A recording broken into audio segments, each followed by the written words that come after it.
Bismillahirrahmanirrahim. Alhamdulillahilladzi zayyana adhanal mubtadi'ina bil mithal. Wassalatu ala nabiyyihil ladzi yajibu lahu alainal imtithal. Wa ala alihi wa ashabihil musufina bi ahsanil khisal. Wa nahnu narju bi syafaatihim ilallahil ittisalama ba'du. Alhamdulillah malam ini kita kumpul lagi di kajian keluarga. Sekarang bahasan tentang tauhid. Sebenarnya yang paling penting kita sebagai manusia dilahirkan ke dunia ini adalah untuk mengenal Allah. Sehingga dalam surat Al-Kahfi ya, di situ disebutkan bahwa Nabi Muhammad SAW harus mengumumkan kepada seluruh manusia bahwa beliau itu manusia biasa sama dengan kita, tetapi beliau diberi wahyu untuk disampaikan bahwa Tuhan kita, Tuhan manusia itu adalah Tuhan yang esa, Ilahu wahid. Jadi tugas utama Nabi itu sebenarnya memperkenalkan Allah. Sehingga ilmu tentang pengenalan Allah ini jadi ilmu yang utama, jadi induknya ilmu. Artinya kalau seseorang tidak mengenal ilmu tentang sifat-sifat Allah ini, walaupun banyak ilmu lainnya, di akhirat percuma, gitu. Nggak akan selamat. Tapi kalau seseorang itu menguasai ilmu tentang sifat-sifat Allah, walaupun tidak menguasai ilmu yang lain misalnya, di akhirat dia selamat. Tetapi kalau menguasai ilmu lain pun selain ilmu tentang sifat Allah ya lebih bagus gitu ya. Karena manusia itu dimuliakan itu disebabkan oleh ilmu ya. Orang-orang yang dihormati itu karena ilmunya. Padahal kalau kita lihat sebelumnya kita itu dari air mani kan, air yang hina, menjijikkan ya.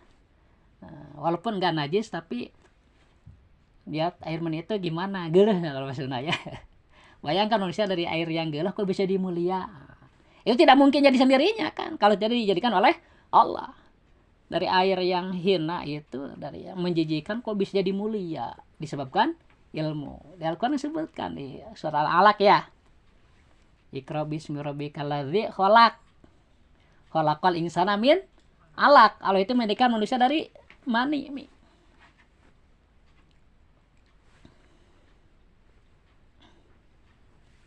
Dari mani kemudian jadi mulia begitu. Nah sebenarnya kemuliaan manusia terletak dari ilmunya. Ilmu apa? Ya justru ilmu tauhid ini. Sehingga Islam terkenal dengan sebutan agama tauhid. Ya, agama yang mengesahkan Tuhan, mengesahkan Allah. Jadi bagi kita, Bapak dan kalian ya keluarga, harus jadi akidah. Tujuan kita hidup di dunia ini untuk mengenal Allah, begitu kan? Itu tujuan paling mulia itu. Selain itu, ya kita mengisi hidup aja di dunia ini, mengisi waktu sampai meninggal ya, dengan berbuat baik yang lain gitu. Dan perbuatan baik yang lain bisa berpahala jika ada pengenalan terhadap Allah. Rukun iman ada berapa, Mi? 6. Pertama iman kepada, 2 iman kepada al imanu billahi wa malaikatihi. Kita malaikat dulu Mi susunannya ya, antumina billahi wa malaikatihi, terus ketiga wa kutubihi, kitab, keempat rasul ya. Jadi iman itu kepada Allah dulu, kemudian kepada malaikat, susunannya ya dalam hadis begitu, kemudian kepada kitab, keempat kepada rasul. Tetapi dalam pembahasan yang paling banyak itu ini iman kepada Allah, paling banyak bahasannya. Nah, di dalam bahasan itu minimal ada 20 sifat wajib ya. 20 sifat wajib. Yang paling banyak bahasan dari 20 sifat itu tentang wahdaniyat dan sifat kalam. Wahdaniyat tentang keesaan Allah, sehingga sampai terkenal agama ini disebut agama tauhid dari wahdaniyat, itu diambilnya tentang keesaan Allah. Dan juga dikenal sebagai ilmu kalam, ilmu tauhid itu ya. Karena pembicaraan tentang kalamullah itu juga paling banyak. Jadi kalau masalah sifat wujud nggak terlalu banyak bahasan. Kitam juga nggak terlalu banyak, tapi ketika membahas wahdaniyat dan sifat kalam itu sangat banyak. Sekali lagi ya, Bapak tekankan, kita semua harus meyakini bahwa tugas utama kita di dunia ini adalah untuk mengenal Allah.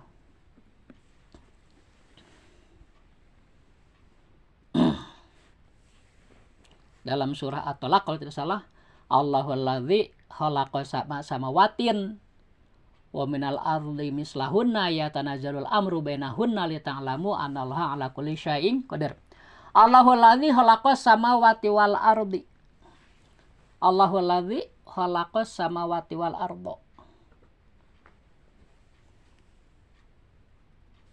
Yatanazzalul amru bainahunna lita'lamu annallaha ala kulli syai'in qadir. Allahul ladzi khalaqa sab'a samawatin. Maaf ya. Allahul ladzi khalaqa sab'a samawatin. Allahu, bahwa Allah itu alladzi yang khalaqa telah menjadikan sab'a samawatin. Sab'a itu 7, samawatin langit. Jadi Allah itu yang telah menjadikan 7 langit. Wa minal ardi mislahuna, demikian juga bumi. Bumi juga 7. Langit 7, bumi 7 ya. Maknanya kita belum paham ya. Yang penting terjemahannya seperti itu. Allahu, bahwa Allah itu alladzi yang. Kalau kalian dengar bahasa Arab, alladzi itu artinya yang. Alladzi yang khalaqa telah menjadikan. Khalaqa fi'il madi, kata kerja lampau, telah menjadikan. Sab'a 7, samawatin pirang-pirang langit gitu. Samawatin kalimah jamak. Kalau mufradnya samaun, langit. Kalau banyak samawatin dijamakkan, jamak muannas salim namanya. Wa minal ardi mislahuna, demikian juga bumi dijadikan 7 oleh Allah. Coba kalau kita pikir, untuk apa sih Allah mengabarkan dalam Al-Qur'an bahwa Allah itu telah menjadikan 7 langit, kemudian menjadikan 7 bumi. Itu belum beres, ditambah lagi ya tanajalul amru bainahunna. Kemudian Allah menurunkan wahyu antara langit dan bumi. Seolah ini langit ya, ini bumi, ini wahyu, jadi penopang wahyu itu, sehingga langit tidak jatuh. Nah, kayak huruf apa Mi? T ya. Ya tanajalul amru bainahunna. Kemudian Allah menurunkan wahyu antara langit dan bumi. Untuk apa sih Allah membuat 7 langit? Membuat 7 bumi. Jadi ke atas 7, misalnya ke bawah 7, terus ada penopangnya gitu, agar langit tidak jatuh.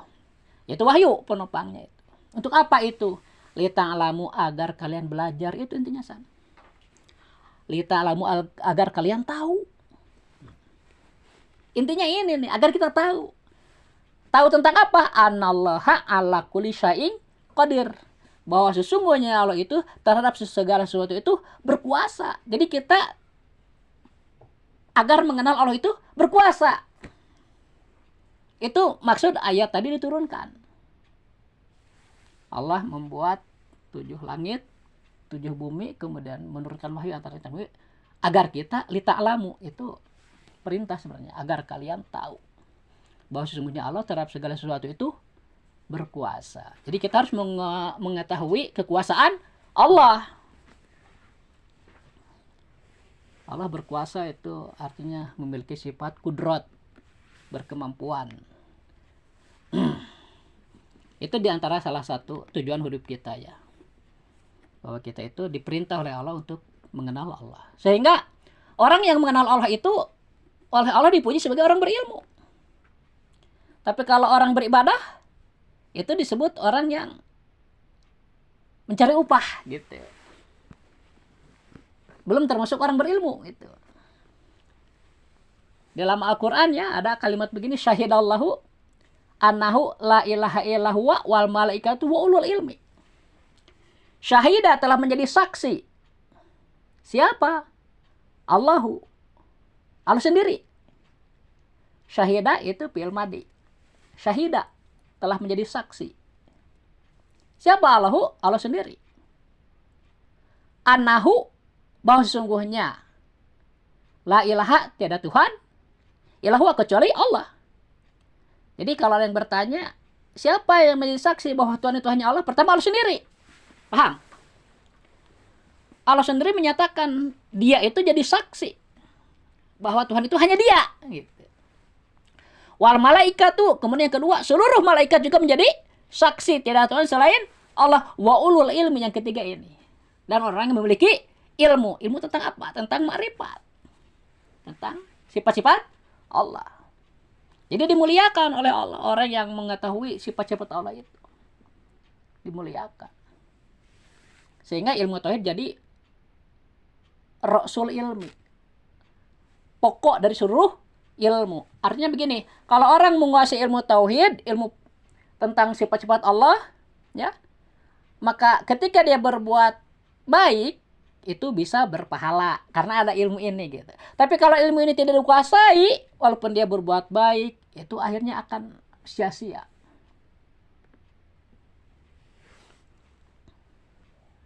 Pahami? Jadi harus ditekankan dari sekarang, kita tuh harus berusaha memahami. Dan sebenarnya agama juga tidak memberatkan ya, yang wajib kita ketahui itu minimal nih, hanya 20 sifat aja yang wajib. Ditambah 20 sifat mustahil, lawan yang wajib itu satu sifatnya 41. Ditambah lagi nanti kalau itu beres ya, 4 sifat rasul yang wajib, 4 sifat rasul yang mustahil, dan 1 sifat yang jaiz, jadi 9, 50 semuanya. Tetapi khusus mengenai sifat Allah ini ya, mengetahui yang wajib, mustahil, dan jaiz, itu disebut ma'rifatullah. Ma'rifatullah di sana. Baiklah, kita mulai saja ya. Tentang ini muqaddamah namanya ya. Pendahuluan ya, muqaddamah itu. Dinadamkan. Bapak baca 3 kali ya. Kalian dengar, kalau bisa ikutin ya. Bismillahirrahmanirrahim. Wajib syar'i kamu kalab ma'rifat makna kalimat la ilaha illallahu Muhammad Rasulullahu. Wajib syar'i kamu kalab ma'rifat makna kalimat la ilaha illallahu Muhammad Rasulullahu. Wajib syar'i kamu kalab ma'rifat makna kalimat la ilaha illallahu Muhammad Rasulullah. Bisa misok? Bapak dengar. Wajib syar'i kamu kalaf ma'rifat makna kalimat la ilaha illallahu Muhammad Rasulullah. Naik soksan. Wajib syar'i kamu kalaf ma'rifat makna kalimat la ilaha illallah Muhammad Rasulullah. Sok Anwar. Wajib syar'i kamu kalaf ma'rifat makna kalimat la ilaha illallah Muhammad Rasulullah. Akmuin. Wajib syar'i kamu kalaf ma'rifat makna kalimat la ilaha illallah Muhammad Rasulullah. Iya. Wajib syar'i itu mayusabu ala fi'lihi. Apa san? Ma'yusabu ala Fi'lihi fi'lihi wa yu'aqabu wa yu'aqabu ala tarkihi. ala tarkihi. Hafal mi? Mayusabu Mayusabu ala fi'lihi ala pilihi wa yu'aqabu wa yu'aqabu ala tarkihi. ala tarkihi. Hafal? War? Enggak. Mayusabu Mayusabu ala fi'lihi ala fi'lihi wa yu'aqabu wa yu'aqabu ala tarkihi. ala tarkihi. Hafalin? Apa? Sok. Ma'yusabu Ala wa yu'aqabu ala tarkihi. Iya. Ma, sesuatu atau perkara yusabu yang diberi pahala. Ala pilhi karena mengerjakannya.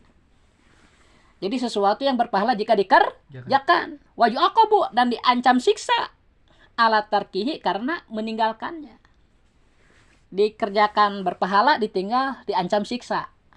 Itu karena rahmat Nabi Muhammad ya. Kalau zaman dulu sebelum Nabi Muhammad itu, zaman Nabi sebelumnya, begitu berdosa langsung disiksa oleh Allah di dunia juga. Di zaman Nabi Muhammad enggak, karena rahmat Nabi Muhammad itu jadi dapat siksa nanti daya di akhirat gitu, enggak di dunia. Tetapi kalau terlalu jahat ya menurut agama bisa aja di dunia sebagian gitu ya azabnya gitu. Tapi kebanyakannya nanti di akhirat. Itu pun kalau belum sempat taubat. Kalau udah taubat bisa-bisa malah diampuni, enggak ada siksaan lagi gitu ya. Itu wajib syar'i nih. Wajib syar'i itu mayu akubu ala fi'lihi mayusabu ya. Mayusabu. Nah, yang berpahala. Sesuatu yang berpahala, diberi pahala maksudnya. Jika dikerjakan, sholat ya. Nah, sholat 5 waktu. Itu berpahala. Jika sholatnya syaratnya dipenuhi ya. Rukunnya dipenuhi, pembatalan dijauhi. Pasti diterima sholat itu, dapat pahala. Karena wajib salat itu dalam ilmu fikih dijelaskan ketika sudah terpenuhi syarat rukun silakan. Artinya kalau syarat rukun belum terpenuhi, jangan dulu gitu. Harusnya begitu sih. Artinya belajar dulu gitu. Syarat rukun salat dikuasai. Tetapi kita ngaji ya, niat ngaji seumur hidup. Karena kata guru bapak, orang yang berniat ngaji selamanya, amalnya yang salah karena belum dipelajari gitu ya, dimaafkan, sedangkan amalnya yang karena baru belajar diterima gitu. Itu keuntungannya. Makanya kita sementara mungkin seminggu sekali dulu ya. Sebenarnya bagusnya seminggu itu 3 kali sih ya untuk ngaji itu. Insya Allah nanti kita lihat ke apa situasinya ya. Makanya dipertahankan nih yang seminggu sekali ya. Jadi wajib syar'i kepada mukallaf. Orang mukallaf kalau tidak ma'rifat terhadap 2 kalimat ini berdosa besar. Misalnya seorang anak nih, orang tuanya tidak diajari, ngaji juga enggak, misalnya sampai dewasa, sampai besar, sampai meninggal, enggak belajar, masuk neraka pasti. Karena dosa paling besar itu ini, meninggalkan ma'rifat.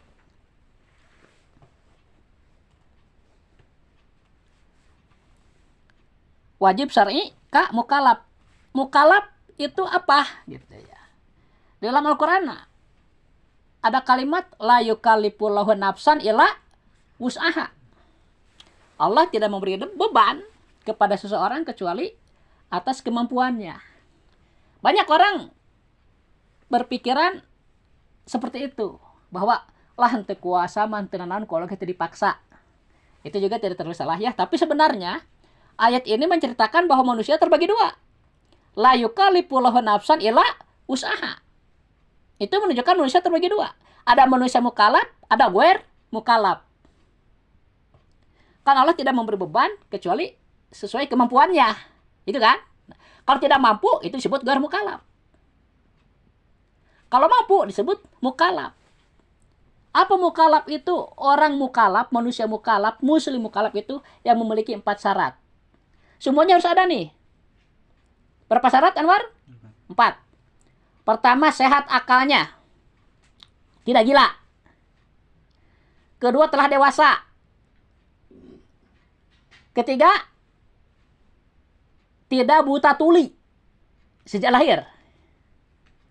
Keempat, sampai dakwah kepadanya. Dakwah Islam maksudnya. Sekali lagi, mukallaf itu syaratnya harus 4. Keempat-empatnya harus ada. Pertama, sehat akalnya. Bagaimana kalau akalnya rusak? Misalnya begitu lahir gila. Sejak lahir gila. Sampai anak-anak, dewasa, tua, hingga meninggal. Gila terus. Nah berarti itu ghair mukallaf. Atau gilanya sebelum balik. Misalnya sekarang usia balik kan 9 tahun ya. Sudah mens misalnya. Kalau laki-laki sudah ihtilam ya. Ihtilam itu mimpi jima. Ihtilam itu bisa laki-laki bisa perempuan. Terus head itu khusus perempuan. Usia 9 tahun minimal. 9 tahun. Kalau memang tidak ihtilam, tidak haid ya, itu maksimal sampai usia 15 tahun in. Jadi usia yang jadi batasannya gitu. Udah 15 tahun, udah balik. Wajib beribadah sendiri gitu kan. Nah, misalnya sebelum balik nih, gila. Terus sampai meninggal itu pun guer mukalaf. Bagaimana orang guer mukalaf ini? Dia masuk surga. Dia akhirat tanpa hisab. Habis gimana orang gila mau beribadah gimana? Pahami? Jadi orang gila dari kecil nih ya. Atau dari sebelum balik gilanya. Sampai dewasa, sampai tua, sampai meninggal. Misalnya, gila terus. Nah itu disebutnya goer mukal. Tidak wajib sholat. Tidak wajib beribadah kepada Allah. Tapi di akhirat akan selamat. Masuk surga tanpa hisab. Yang kedua, sudah dewasa. Ya. Bagaimana kalau sebelum dewasa meninggal? Nah, itu goer mukalaf. Anak-anak ya. Sebelum usia 9 tahun misalnya udah meninggal. Pokoknya belum balik ya. Misalnya udah 11 tahun tapi belum mens atau belum ihtilam misalnya, meninggal. Yang penting belum balik. Ini ya. Walaupun anak orang kafir. Kalau meninggal sebelum balik itu guer mukalaf. Darat masuk surga walaupun anak orang kafir, apalagi orang-orang Islam gitu. Itu umum ya. Sehingga kata Nabi, kullu mauludin yuladu alal fitrah. Setiap manusia dilahirkan dalam keadaan suci, maksudnya akidahnya suci. Terus nanti udah besar gimana? Nah itu orang tuanya yang menentukan. Apakah dia jadi Yahudi udah besarnya, jadi Muslim, jadi kafir gitu. Orang tuanya yang mendidiknya. Gitu. Jadi kalau buku putih gitu, bayi teh.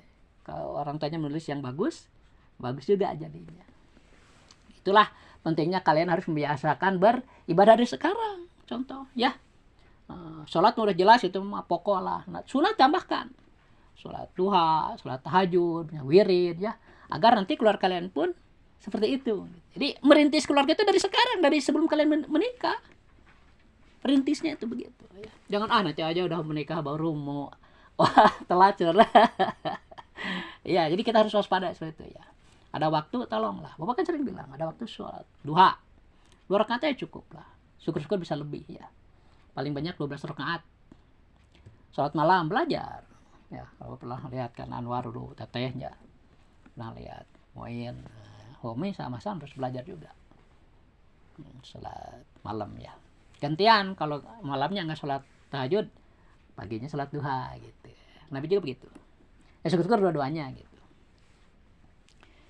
Paham? Yang disebut mukalaf. Baru 2 ya. Pertama, sehat akalnya. Kalau tidak sehat, orang gila misalnya. Baik gilanya dari sejak lahir ataupun sejak sebelum balik hingga meninggal, itu guer mukalaf. Darat masuk surga.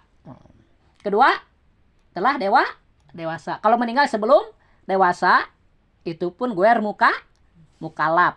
Darat masuk surga. Ketiga, tidak buta tuli sejak lahir. Kalau orang buta tuli sejak lahir nggak akan bisa komunikasi,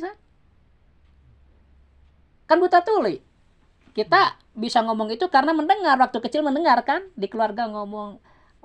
Jadi belajar mengucapkan kata-kata itu karena mendengar, Mi. Nah, sekarang tidak bisa mendengar, nggak ada contoh, jadi nggak bisa ngomong dia, nggak bisa melihat lagi, domba. Nah, dia orang buta tuli sejak lahirnya ini, misalnya terus hirup sampai tua meninggal, dia akhiratnya masuk surga karena guer mukalaf. Harus dua-duanya tapi buta tuli sejak lahir. Atau buta tulinya sebelum balik, ya sebelum balik udah buta tuli, kecelakaan atau gimana ya misalnya, itu juga sama, guer mukalaf masuknya. Tidak wajib beribadah tapi di akhirat masuk surga. Yang keempat terakhir, sampai dakwah kepadanya. Ada rasul ya yang mengajarkan Islam, ada ulama, ada ustadz ya, ada YouTube misalnya ngajar Islam berarti. Nah tapi kalau nggak datang dakwah, misalnya di suatu gunung yang terpencil ada kehidupan manusia biasa ya asalnya, itu Islam nggak masuk ke situ, ajaran Islam nggak masuk. Walaupun mereka beribadah kepada patung misalnya ya, karena nggak tahu Tuhan, nggak tahu Islam, itu tetap disebut guer mukalaf. Kalau meninggal di akhirat masuk surga karena tidak ada dakwah. nggak sampai dakwah ke situ. Jadi mukalaf itu ada berapa syaratnya tadi? 4. Pertama, sehat akalnya ya. Kedua, telah dewasa, telah balik. Ketiga, tidak buta tuli sejak lahir ya. Tidak buta tuli. Keempat, sampainya dakwah. Nah, kalau keempat ini lengkap, ya kita nih berarti kan. Kita alhamdulillah sehat akal, kemudian udah dewasa, kemudian tidak buta tuli kan, dan juga sampai dakwah. Nah, kita wajib beribadah kepada Allah, itu disebutnya mukallaf. Dan caranya ini nih, yang pertama itu wajib makrifat. Paham ya? Jadi kalau orang mukallaf tidak makrifat, dosa besar. Seluruh hidupnya berdosa gitu. Walaupun banyak kebaikan yang lain gitu selain ini harus didahulukan pengetahuan tentang makrifat ini karena dia pokok ilmu. Pokok ilmu, kalau dia menguasai ilmu ini, ilmu lain pun berpahala gitu. Ilmu ini dikuasai, terus belajar matematika, bahasa Inggris, berpahala itu. Ya. Jadi kalau ilmu ini tidak dikuasai, belajar apapun nggak akan jadi pahala. Ditangguhkan dulu, tangguhkan.